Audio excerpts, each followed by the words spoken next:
Ahora quiero animarlo a que abra la palabra de Dios al tercer capítulo de Juan, conforme continuamos estudiando esta porción tan importante de las Escrituras acerca del nuevo nacimiento, de ser nacido de nuevo.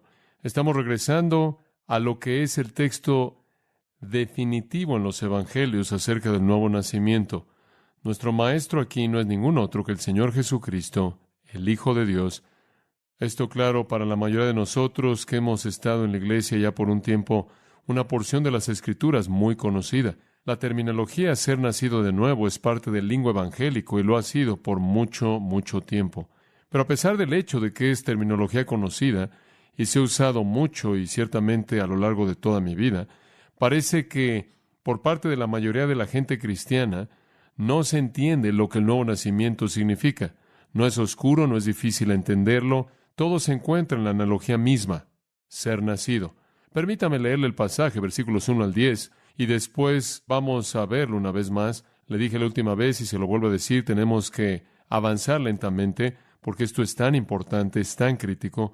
Entonces no vamos a terminar estos 10 versículos esta mañana, pero vamos a entrar en profundidad lo suficiente como para que usted sea grandemente enriquecido y alentado por lo que usted aprenda.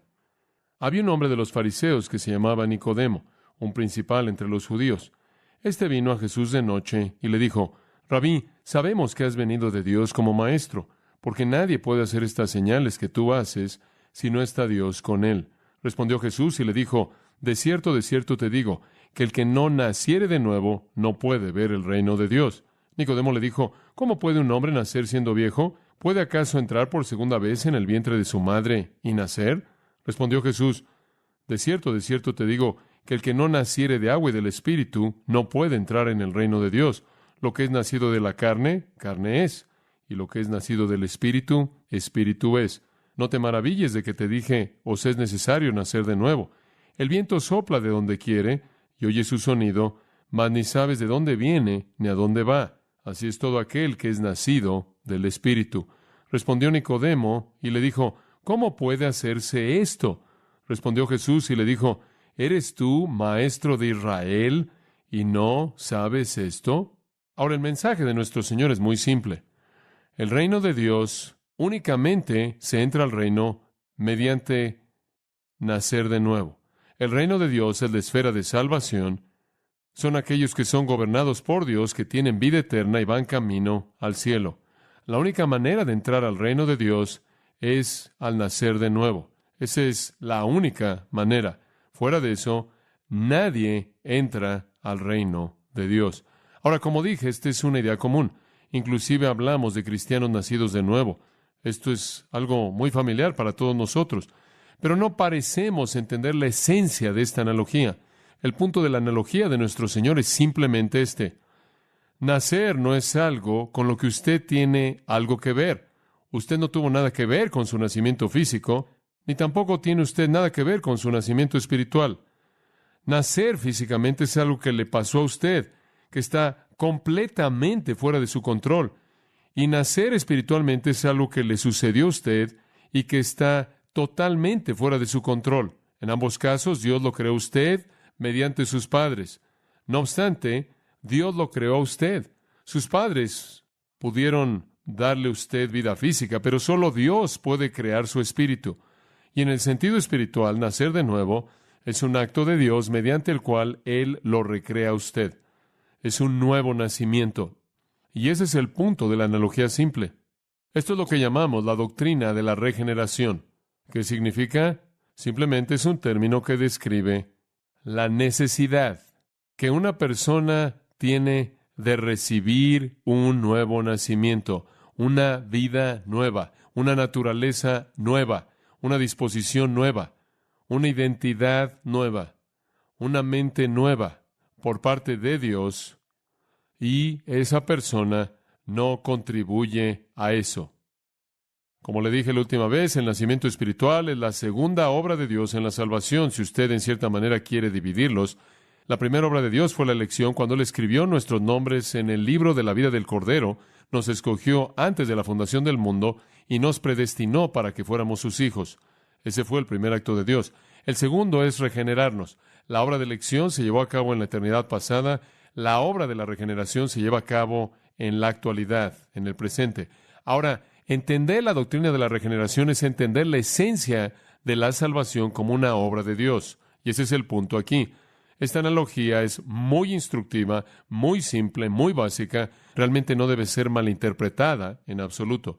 Entrar al reino de Dios, sea lo que sea que usted pudo haber alcanzado moralmente, religiosamente, ritualmente, a nivel ceremonial, en términos de bondad humana, es inmaterial porque usted no puede contribuir en nada a su nacimiento espiritual, así como usted no contribuyó en nada a su nacimiento físico. Ahora, todo esto se manifiesta en esta discusión entre Jesús y Nicodemo. Y quiero recordarle que este es un relato resumido. Nicodemo vino a Jesús, recordará, de noche, nos dice en el versículo 2, y sin duda la conversación duró durante horas, si no es que toda la noche. Y lo que usted tiene aquí es un resumen y una representación del diálogo que estuvo ahí, pero hubo mucho más que debió haber sido dicho que tan solo esto. Entonces voy a tomar la libertad para llenar los espacios en blanco de lo que pudo haberse discutido. ¿Cómo puedo hacer eso debido a que no estuve ahí? Puedo tomar todo lo que los escritores del resto del Nuevo Testamento, a quien el Espíritu Santo trajo a la mente en la gran obra de inspiración y revelación, las verdades que necesitaban conocer. Lo que Jesús dice aquí únicamente introduce el tema de nacer de nuevo, de la regeneración, y el resto del Nuevo Testamento lo enriquece, lo expande e ilumina ese tema. Ahora, conforme abordamos esta porción en particular de las Escrituras, permítame darle un poco de introducción. Siempre me gusta hacer eso. Entonces regrese al capítulo 2, versículo 23. Jesús está en Jerusalén, como usted sabe lo que ha estado pasando ahí. Él atacó el templo y expulsó a todo mundo del templo porque lo convirtieron en un negocio y lo corrompieron y deshonraron a Dios. Él todavía está en Jerusalén en la Pascua, en el versículo 23, y después de la Pascua venía la fiesta de los panes sin levadura, el cual duraba otra semana. Entonces Él está ahí durante un par de semanas por lo menos, y según el versículo 23, Él está haciendo milagros llamados señales, y son tan convincentes que muchos creyeron en su nombre. Entonces, lo primero que quiero que vea es que Jesús está en Jerusalén haciendo milagros visibles a esta multitud enorme que se ha congregado ahí para estas festividades anuales tan importantes entre los judíos.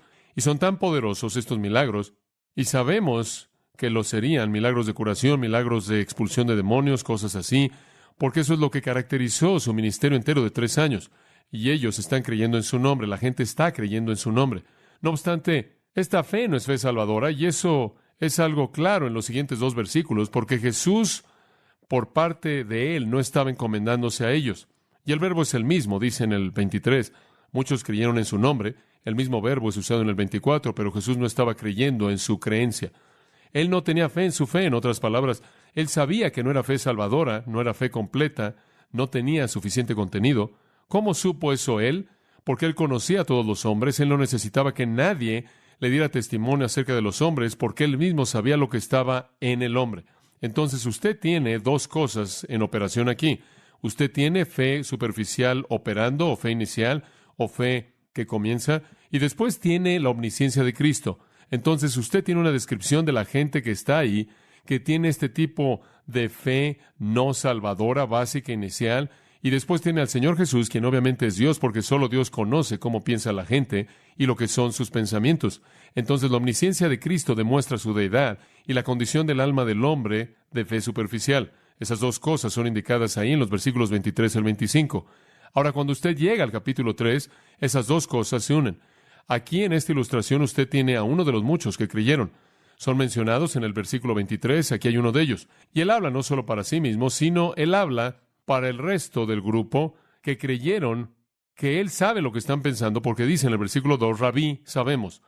Y entonces él está hablando no solo por sí mismo, sino por aquellos que creyeron que tenían, como usted sabe, que se habían reunido y reconocieron que tenían esta respuesta en común. Sabemos que tú has venido de Dios como maestro, porque nadie puede hacer estas cosas a menos de que Dios esté con él.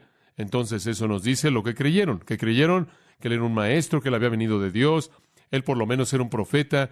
Ellos no lo habían conocido en su vida entera, porque no había habido un profeta durante 400 años.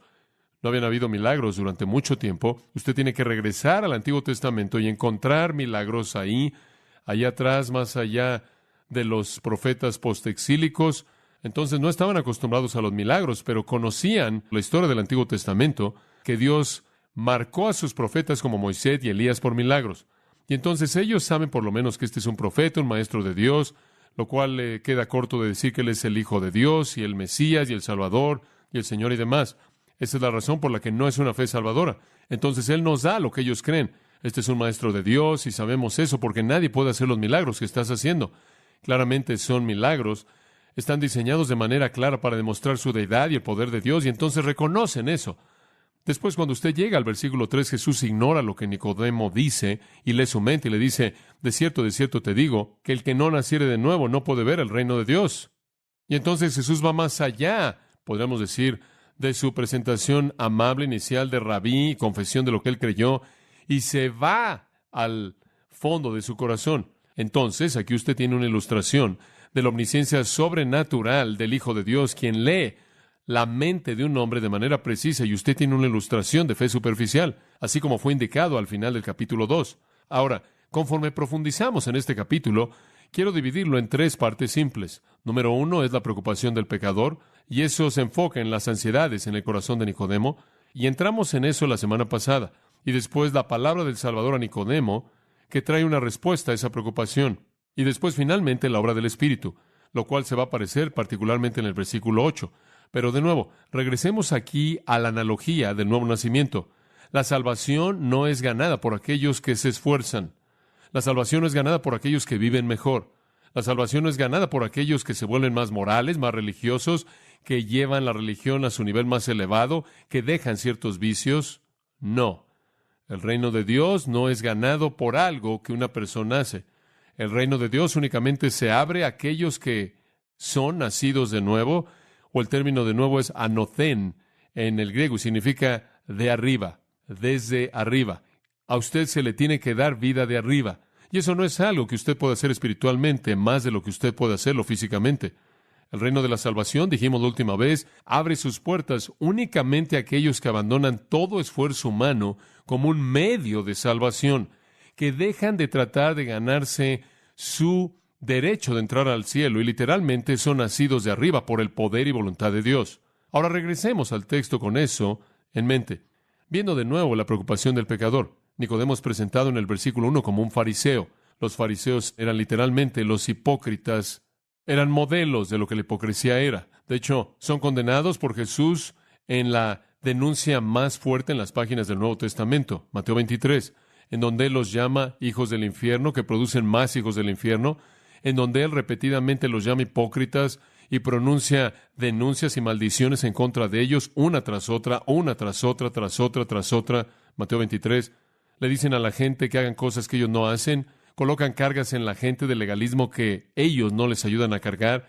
Esencialmente son mentirosos, son impostores descritos como sepulcros blanqueados por fuera, llenos de huesos de hombres corruptos. Él era uno de ellos. Él era un hombre que era como el apóstol Pablo, celoso por la ley tradicional, kosher, irreprensible en la ley, extremadamente quisquilloso al extremo en términos externos por guardar toda ley, todo ritual, todo detalle insignificante de tradición que se había desarrollado y él había vivido como un hipócrita. Y los hipócritas saben que hay una diferencia entre lo de afuera y lo de adentro, porque el espíritu del hombre, 1 Corintios 2, dice, sabe lo que hay en el corazón de un hombre. Entonces él sabe lo que está pasando, él es un hipócrita. Ahora, él ha subido por encima del montón de hipócritas hasta la cumbre porque él es un gobernante, un principal de los judíos, un miembro del Sanedrín, el consejo gobernante de 70 personas, y para estar en ese grupo usted tenía que ser uno de los hipócritas más élite de todos. Él también es llamado en el versículo 10 el maestro de Israel, lo cual significa que él había llegado hasta la cima del conocimiento académico y bíblico y era considerado como el maestro. Entonces, aquí hay un hombre extremadamente religioso, extremadamente quisquilloso.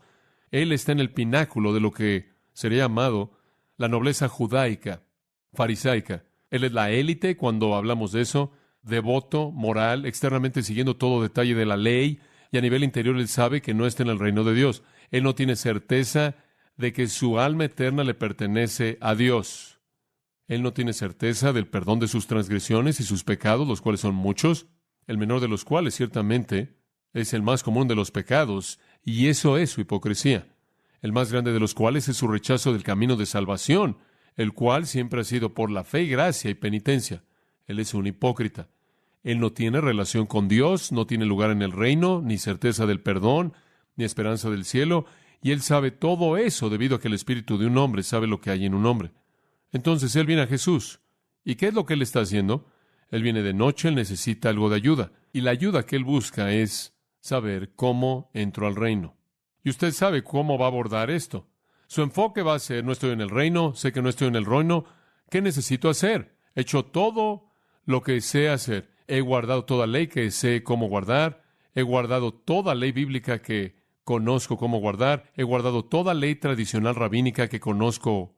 He cuidado todo detalle insignificante mi vida entera. Esta es la razón por la que he alcanzado lo que he alcanzado a nivel religioso.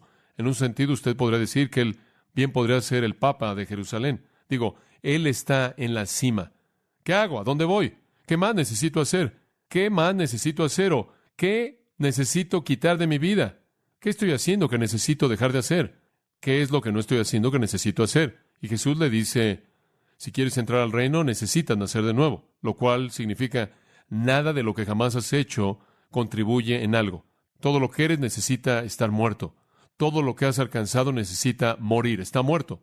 Las obras muertas, como leemos en Hebreos 9, porque el reino de Dios, versículo 3, el reino de Dios, la esfera de salvación, únicamente es para aquellos que son nacidos de nuevo. O no lo puedes ver, lo cual significa que no puedes participar en él, no puedes ser parte de él, tanto en tu vida aquí como para siempre en las glorias del cielo. Él ignora el saludo. Él no lo felicita por el saludo, por lo menos Juan no registra su comentario, si es que lo hizo. Él lee la mente de Nicodemo. Él se enfoca en su mente porque él conoció la mente de todo el mundo.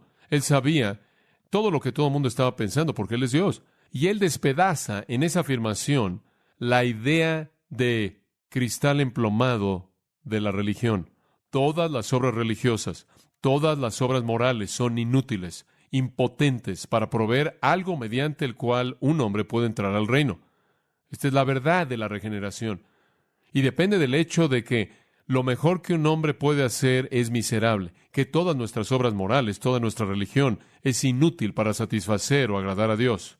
Efesios 2 dice, estáis muertos en vuestros delitos y pecados. Efesios 4, estáis separados de la vida de Dios. Este es un hombre muerto, un hombre ciego, un hombre ignorante, un hombre sin esperanza y encima de eso, un hipócrita. A partir de ahí usted no puede entrar al reino, no puede, a menos de que nazca de arriba, que vuelva a nacer, que tenga otro nacimiento como su primer nacimiento de arriba. Usted necesita ser creado por Dios de nuevo espiritualmente. Esto nos presenta la verdad de la regeneración. Ahora, quiero que entienda esto. Le voy a dar una pequeña teología esta mañana. Cuando usted ve la salvación, usted podrá decir que cuando yo nazco de nuevo, usted quiere decir con eso todo lo que involucra la salvación. Usted podrá decir soy regenerado y mediante eso podrá referirse de manera completa a la realidad de la salvación. Si yo dijera yo fui convertido, usted podría referirse a lo mismo. Si usted dijera soy redimido, usted podría referirse a que estoy hablando en términos generales a mi salvación. Usted podrá decir, he sido justificado, usted podrá decir, he sido santificado, y todos esos podrían ser términos generales para describir su salvación, pero al mismo tiempo, todos pueden ser divididos como componentes individuales en la multiplicidad de realidades que constituyen la salvación.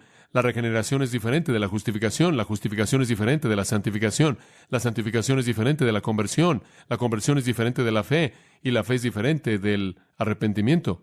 Todos esos términos son una manera de describir el todo, pero también pueden ser divididos como partes componentes. Entonces, hablemos de la regeneración no en su sentido general, la manera en la que lo usamos cuando decimos soy nacido de nuevo. Hablemos de ello en su sentido específico y veamos lo que es en términos de su definición bíblica estricta. Ahora, permítame ayudarle con esto. Algunos de ustedes que han estudiado teología, cuando llegamos a este término regeneración, cuando usted visita esta declaración, esta gran doctrina de la regeneración, usted está tocando la verdad de la gracia irresistible. Ahora usted recordará esa frase si usted conoce el calvinismo: depravación total, elección incondicional, expiación limitada, gracia irresistible, perseverancia. Entonces, la gracia irresistible es en donde usted está cuando usted llega a la doctrina de la regeneración. Muy bien. Algunos lo llaman el citatorio sobrenatural. Algunos lo llaman el llamado Salvador. Pero aquí es en donde Dios lo atrae a usted a sí mismo, a partir de su estado de mortandad.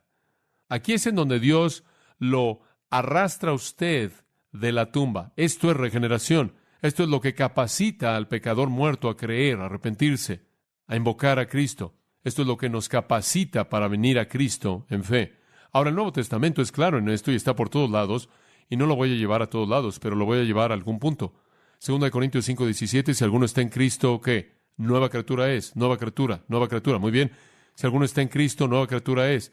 Ha nacido de nuevo, es una nueva criatura. Ahora recuerde, le dije, lo que Jesús le dijo a Nicodemo cuando le dijo, es necesario que nazcas de nuevo.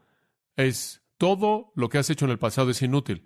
Todo son obras muertas. No importa, es inútil. No haría ninguna diferencia si usted fuera una prostituta o si fuera el maestro en Israel. Usted está en la misma condición porque nada de eso cuenta, nada de eso importa. Usted necesita nacer de nuevo, nacer de arriba. Esta es una verdad poderosa. Regresaremos a esto más adelante, pero en 1 Pedro 1:3, bendito sea el Dios y Padre de nuestro Señor Jesucristo, quien según su gran misericordia nos ha hecho renacer. Bendito sea Dios, le damos toda la gloria, todo el crédito. Él hizo que renaciéramos. Él nos dio a luz. Él nos dio a luz. Y el Nuevo Testamento dice esto repetidamente.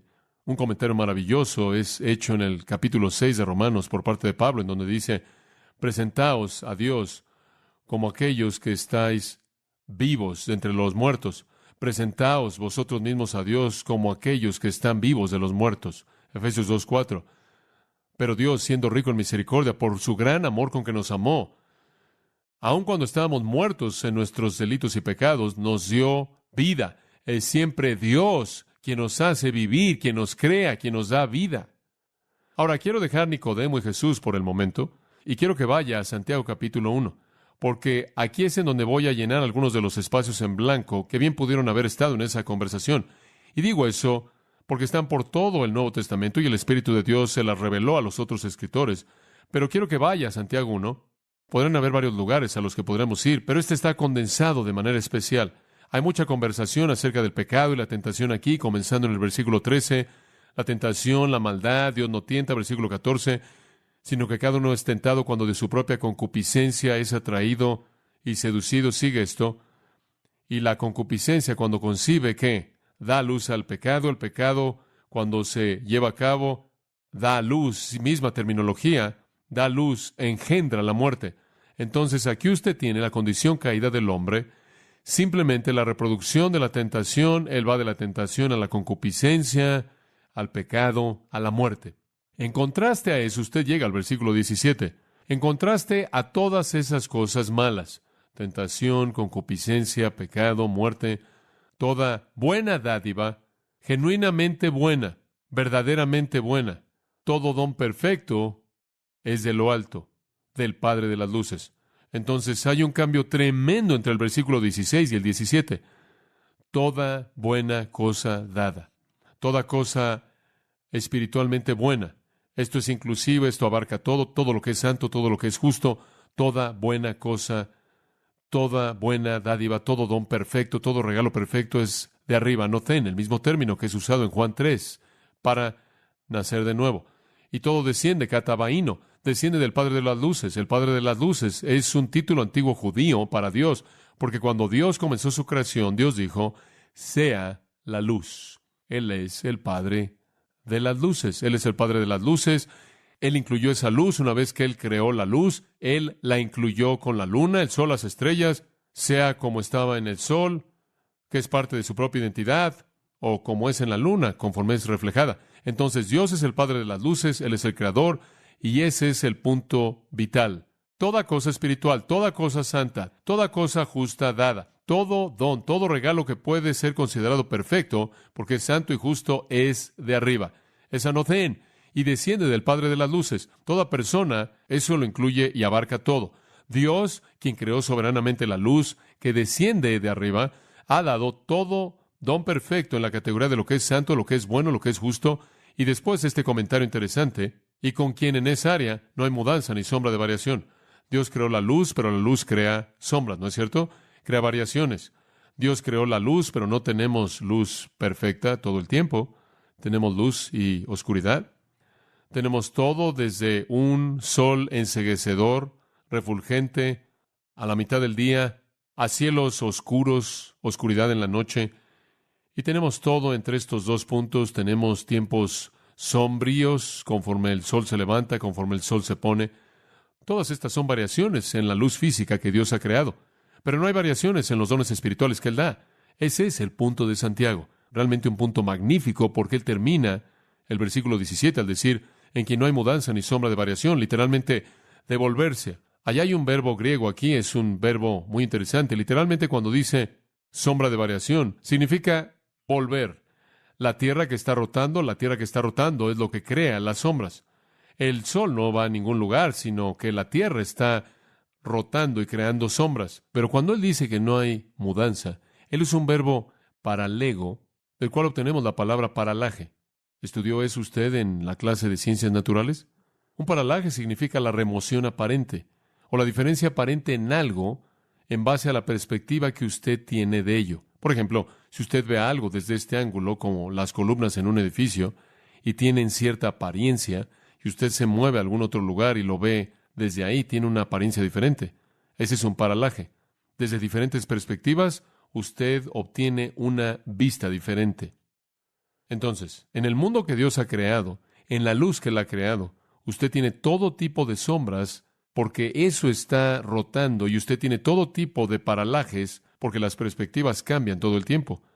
Pero cuando hablamos de Dios en la esfera de dones o regalos espirituales, de santidad y justicia, nunca cambian desde ninguna perspectiva, nunca varían, nunca hay sombras y no importa el punto de vista y no importa la posición en la que usted esté, siempre son iguales, siempre iguales. ¿Y cuál es su mejor regalo y a quiénes vienen estos regalos? Bueno, vienen en el reino aquellos que le pertenecen. Y él describe eso en el versículo 18. Aquí está su mejor regalo. Y aquí está la entrada a todos sus regalos que nunca cambian. Él de su voluntad. Necesito detenerme ahí y enfatizar eso. Él de su voluntad nos hizo nacer. Nos hizo nacer. Bueno, puede detenerse ahí. Él nos dio a luz. Él nos engendró. Es exactamente el mismo verbo allá atrás en el versículo 15. El pecado engendra la muerte. En su reino, Él nos hace nacer.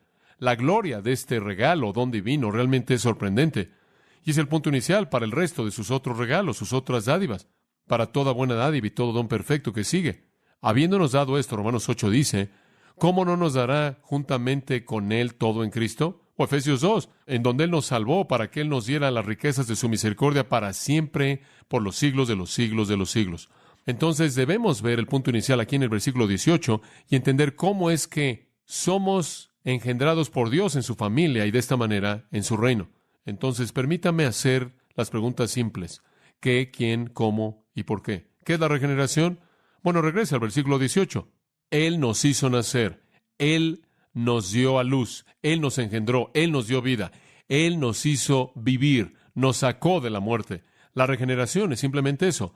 La paga del pecado es muerte, Romanos 6:23. Mas la dádiva de Dios es ¿qué? Vida eterna.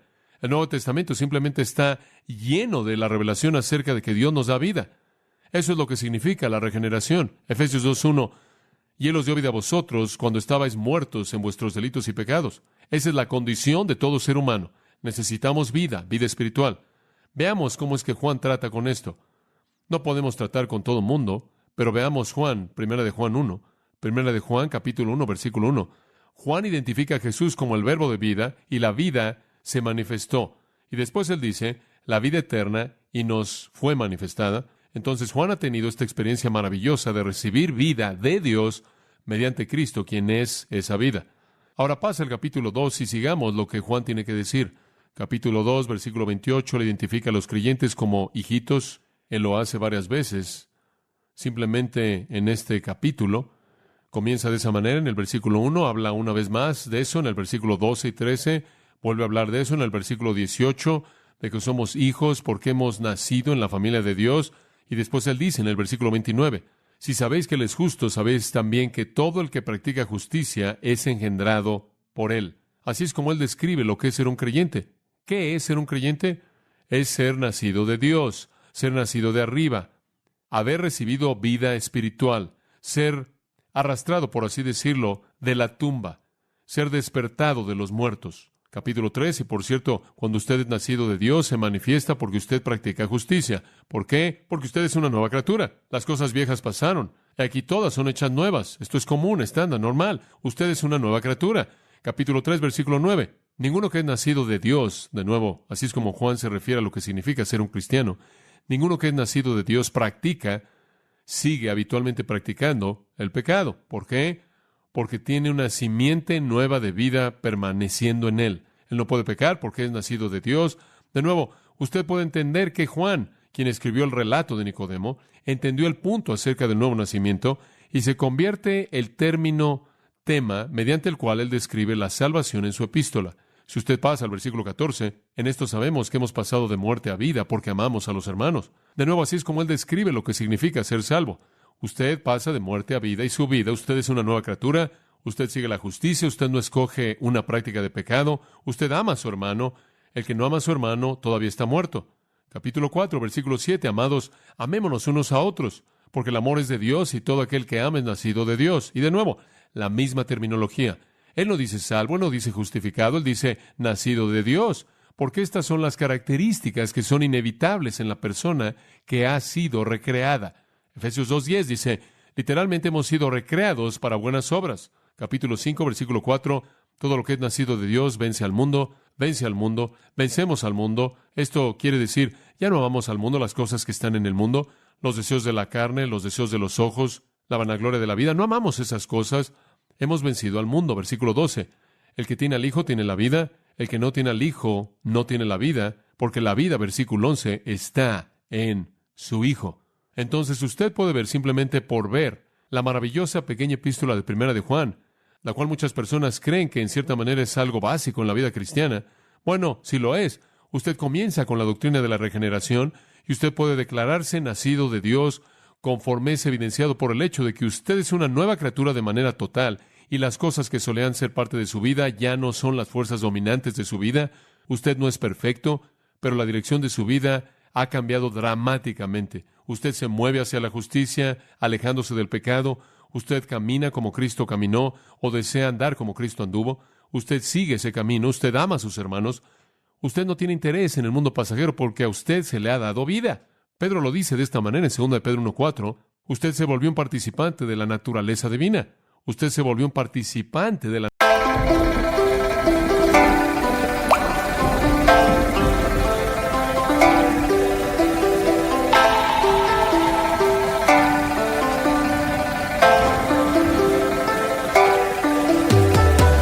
Ca buồn mà cất lời không lên, người đi mất mà nhất thời không quên, lòng u tối dù đất trời không đêm, kể từ khi sống lấy lất đời không em. Đầu quay cuồng trong hơi men, đưa chân về nơi quen, dấu vết chẳng hề phai và rồi chợt nhận ra và vô tình khơi thêm ký ức bung lơi êm mà đã từng kể vai và ngồi. Chẳng cần thiết phải viết nên sử sách mà lại phải nếm trải chuyện não nề. Chẳng thể biết thời tiết đẹp như tranh, thực ra là đằng xa có một cơn bão về. Chẳng cần mơ hay chờ đến vạn kiếp để ta được cạn tiếp cho hết tiền giao bôi, rồi chẳng thể nỡ để vỡ mười nhân duyên nên ta chỉ khấn nguyện trọn đời này chung lối thôi. Những kẻ si mê tới điên thường mơ tưởng cái thiên đường yêu nương được tô điểm, nhưng hận tạo hóa tuyệt nhiên có ai đành bên em thành anh đài tình ta như hồ điệp vẫn mãi giữ riêng đây về giây phút khắc sâu. Chẳng yêu em mà từng chút mắc câu sầu hút hút khuất sau về nét bút chắc đau hạnh phúc đâu cần chỉ cho phút bắt đầu. Nhớ đến cái lúc còn gió sương vơi đầy, nhớ hình bóng người nào đó vương nơi này, trong vẻ khoảnh khắc mong có được đôi tay ấy cố lau đi bờ mi khi nào thường hơi cay. Xa một người và bước qua cuộc đời không phải xa đi vĩnh viễn mà chúng ta chỉ tạm chỉ lên. Naturaleza divina. Qué gran declaración. La vida misma de Dios. Usted tiene la vida que viene de Dios. Usted no es como el resto de la raza humana. La manifestación gloriosa de los hijos de Dios todavía no ha aparecido. No saben lo que somos. No saben que estamos caminando en este mundo. Aunque nos vemos como el resto de la gente, tenemos la vida de Dios en nuestras almas, vida divina. Entonces, ¿qué es la regeneración? ¿Quién nos regenera? Regrese a Santiago 1. ¿Quién nos regenera? ¿Quién hace esto? ¿Hay algo que podemos hacer para llevarlo a cabo? No. Él de su voluntad, versículo 18, Él de su voluntad nos hizo nacer. Juan el Bautista, Jesús, los apóstoles, los profetas, los evangelistas, los escritores del Nuevo Testamento, nunca le dicen a alguien que haga algo para nacer de nuevo, que digan algo para nacer de nuevo, que oren algo para nacer de nuevo. Le predicaron a la gente que se arrepintiera y creyera, pero nunca le dijeron a la gente que naciera de nuevo, porque no hay pasos que usted puede seguir para recrearse a sí mismo. Él, de su voluntad, monergista, no sinergista. Como usted sabe, usted no es un creyente porque usted tomó todas las cosas que usted quiso, todos los deseos que usted tenía, todos los sentimientos malos acerca de cómo usted estaba viviendo, y los aventó usted en una mezcladora. Dios aventó ahí algo de su propio poder, y usted bebió el elixir de la salvación. Así no es como funciona. Él, de su voluntad, monergista, Él lo escogió usted, Él lo determinó, Él le dio a usted vida. Esta es una obra unilateral del Dios creador. Solo Él lo podía hacer, como Juan dice en Juan 1, 12 y 13. No es por sangre, genética, no es por carne, no es por alguna relación sexual o algo así.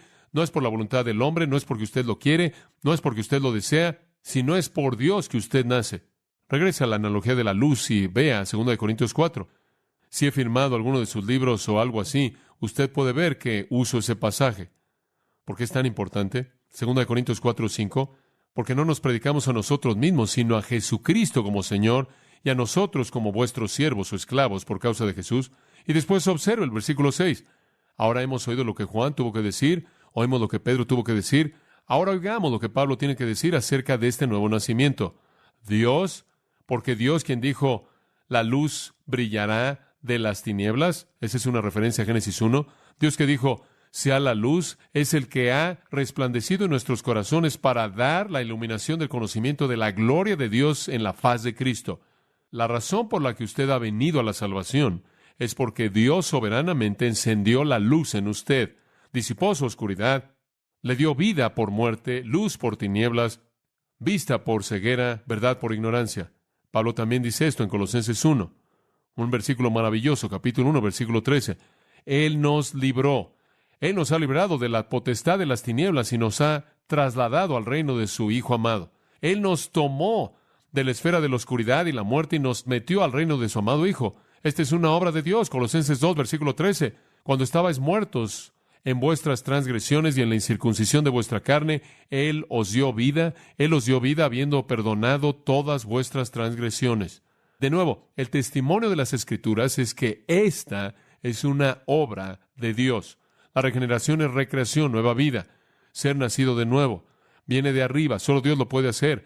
Él ya ha decidido a quién le dará vida y en su propio tiempo da esa vida soberanamente. De hecho, en Juan 6:44 dice esto, ninguno puede venir a mí si el Padre que me envió no le trajere. Es el verbo helkuo y ese verbo significa obligar. Es una fuerza que nos obliga, a menos de que Dios lo saque de la tumba, lo saque de las tinieblas, lo saque del reino de Satanás. Ese verbo helkuo, el Padre trae, es usado en Juan 21 de arrastrar una red, en Juan 18 de sacar una espada, en Hechos 16, en Hechos 21, de sacar o arrastrar a una persona que no quiere ir a la corte. Significa obligar, forzar, jalar, abrumar. Esto es poder de gracia. Y esa es la razón por la que los teólogos llaman a esto gracia irresistible. Esta es una obra de gracia que no está basada en el mérito. Esto es gracia y omnipotencia, poder de gracia, una obra de Dios. Una vez más, para oír de Pablo, Tito capítulo 3, y únicamente estamos tocando algunos de los pasajes en el Nuevo Testamento que hablan de esto. No sé cómo podrá ser más claro que esto. En el capítulo 3, versículo 5, regresemos al versículo 3, porque nosotros también éramos... Khi say anh thường hay nhắc về em, mong khỏa lấp những u tối, khoảnh khắc về đêm nghe lại bài ca ngày xưa cũ. Ta hát về nhau nhớ những giấc mơ ta từng ước, to tát về sau, và đó là khi mà anh dần lụy là không làm chủ chính mình, thấy không gian trở nên tồi tệ, mọi thứ bao phủ chính mình. Em đâu còn như điều anh mơ, anh cũng tự nhủ chính mình, nhưng mà thôi em, nào ai giỏi mà đủ tính tình, chẳng thể vươn tới được cảnh cao dù anh có nhã ý trèo. Trong cơn say mọi thứ cuồng quay, anh trở thành gã chí phèo, yêu chân thành là không thay lòng dù em có như thị nở. Ý anh là em như cô tấm, nhìn em như thị nở. Đêm vắng nàng ngón tay xám vàng vì đốt cả bao thuốc lá. Căn phòng chung ký xưa nồng ấm, bây giờ sao bút giá. Một thói xấu mà anh đã quen khi em không ở bên lâu. Anh thường ngồi trong một góc tối nhậu suốt cả đêm thâu. Em mang con tim anh đi đâu, khiến anh mù quáng vẫn cố sáng mỗi khi đau. Em mang con tim anh đi đâu, điều gì choáng váng để xứng đáng ướt mi nhau.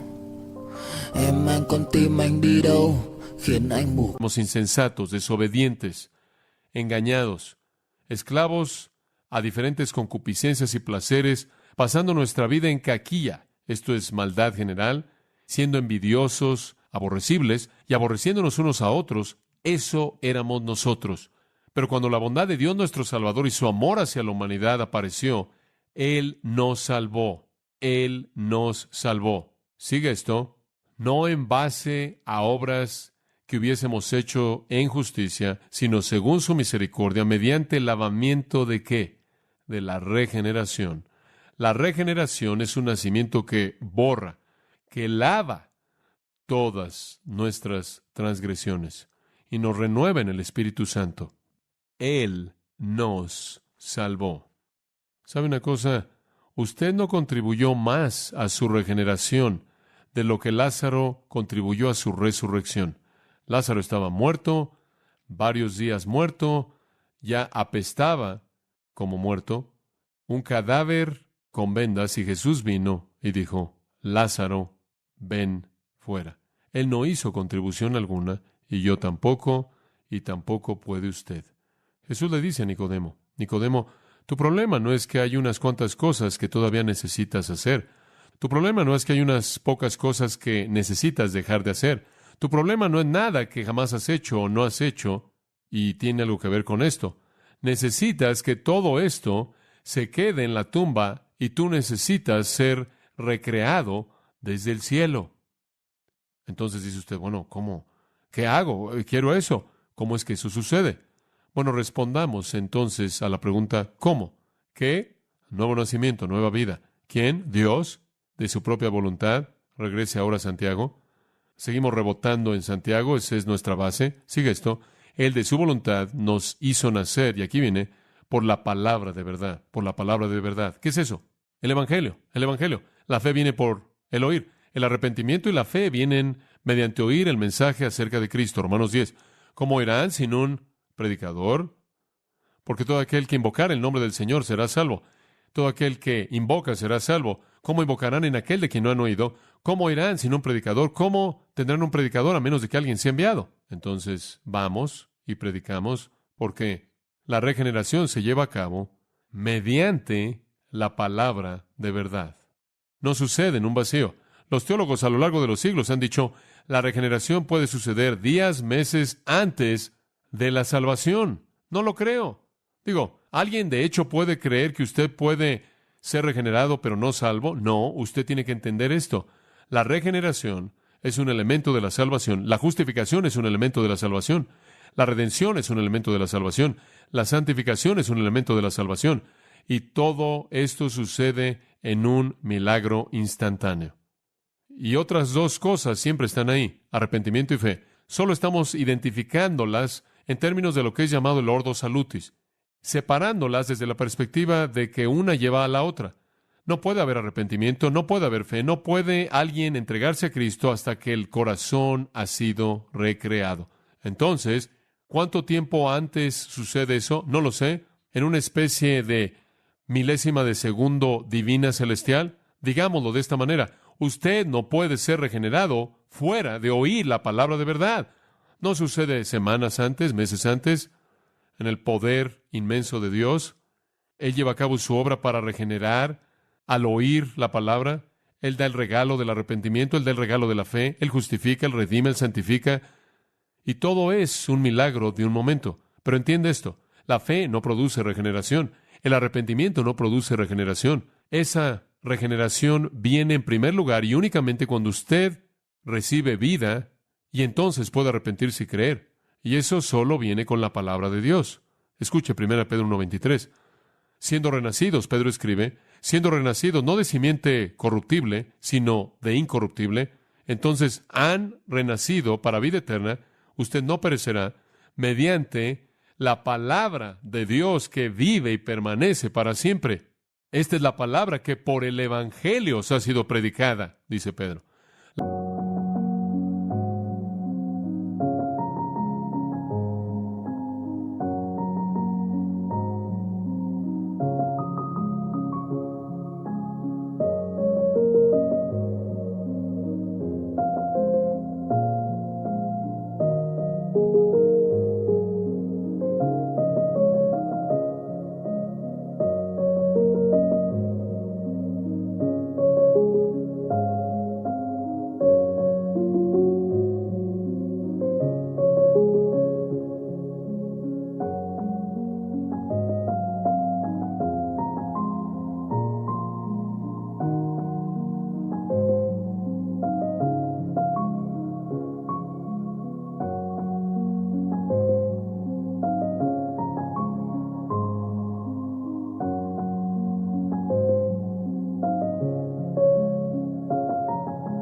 regeneración, entonces, es esta obra poderosa de Dios en donde Él da vida al muerto, pero no sucede en un vacío, no sucede en aislamiento, sucede únicamente cuando la palabra es oída.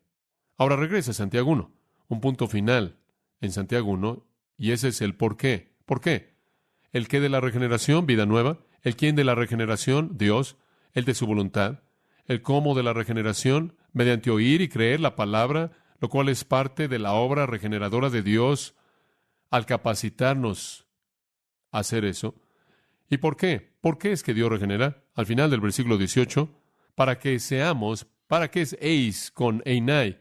La cual es una cláusula de propósito en el griego. De tal manera que el propósito es este, para que seamos primicias de sus criaturas. ¿Se acuerdan en el Antiguo Testamento, Deuteronomio, Levítico? Usted lee acerca de las primicias, inclusive en Éxodo. Las primicias, lo mejor de la cosecha, lo mejor de la cosecha, lo que está hasta arriba, lo que el granjero recogía para sí mismo. Y eso es exactamente lo que usted tiene aquí. ¿Por qué es que Dios hizo esto? La respuesta es, Él quiso una cosecha de evangelio. Él quiso de toda la humanidad recoger una cosecha del evangelio, llevar al cielo para su propio gozo y su propia gloria. Esto es Juan 6. Todo lo que el Padre me da vendrá a mí. Estos son los regalos, los pecadores redimidos que Dios le da a su Hijo como un regalo de amor, que el Hijo le devuelve al Padre en la eternidad. Esta es una cosecha del evangelio, de toda la humanidad. ¿Por qué es que Dios está haciendo esto? ¿Por qué es que Él está dando vida a los muertos? Para que Él congregue una cosecha del evangelio, para que se convierta en su propia posesión, para amarlo y lo adore y lo sirva por los siglos de los siglos en comunión con Él en el cielo. Bueno, esa es la doctrina de la que Jesús le estaba hablando a Nicodemo. Debes nacer de nuevo, de lo contrario no estarás en el reino. ¿Y cuál sería mi pregunta en este punto? Bueno, ¿cómo hago eso? Digo, ¿cómo sucede? Usted no puede hacer lo que suceda. Y Nicodemo dice eso. ¿Cómo puede un hombre nacer cuando es viejo? Él entiende la analogía. ¿Cómo sucede esto? Permítame decirle lo que puede hacer. Usted puede hacer lo que cualquier pecador puede hacer. Usted puede pedirle a Dios que en su misericordia y en su gracia le dé vida a usted. Y misterio de misterios, Jesús dijo, el que a mí viene, yo no le echo fuera. Buscad y hallaréis. Pedid y se os dará. Llamad y la puerta se os abrirá. Ese es el misterio de todo esto. Entonces, ¿cuál fue la respuesta de Nicodemo? Respuesta sorprendente. Regresa el próximo domingo. Padre, te damos gracias por este relato sorprendente. Gracias por esta verdad gloriosa, abrumadora de la regeneración, el regalo que nos has dado para que podamos arrepentirnos, creer, seguirte, manifestar justicia, santidad, huir del pecado, amarnos unos a otros y sobre todo amarte y adorarte por los siglos de los siglos y ser bendecidos más allá de la comprensión. No hay palabras. Este es el regalo por el cual todas las palabras de la eternidad acumuladas en un coro, saliendo de los labios de los glorificados y los redimidos, jamás podría llegar a alabarte por un regalo como ese. Gracias por esta salvación. Oramos, Señor, por aquellos que no han pedido, que no han venido como Nicodemo en su corazón, sabiendo que están aislados, separados, muertos, ciegos, en tinieblas, y han dicho, ¿cómo entro al reino? Por favor, dime. Y clamen, Señor, ten misericordia de mí, un pecador, y sálvame. Que hay algunos el día de hoy aquí en este lugar que vengan a ti, rogándote que les des vida, que el Espíritu convenza sus corazones con eso en mente. Señor, sé honrado y sé glorificado el día de hoy, conforme celebramos y te adoramos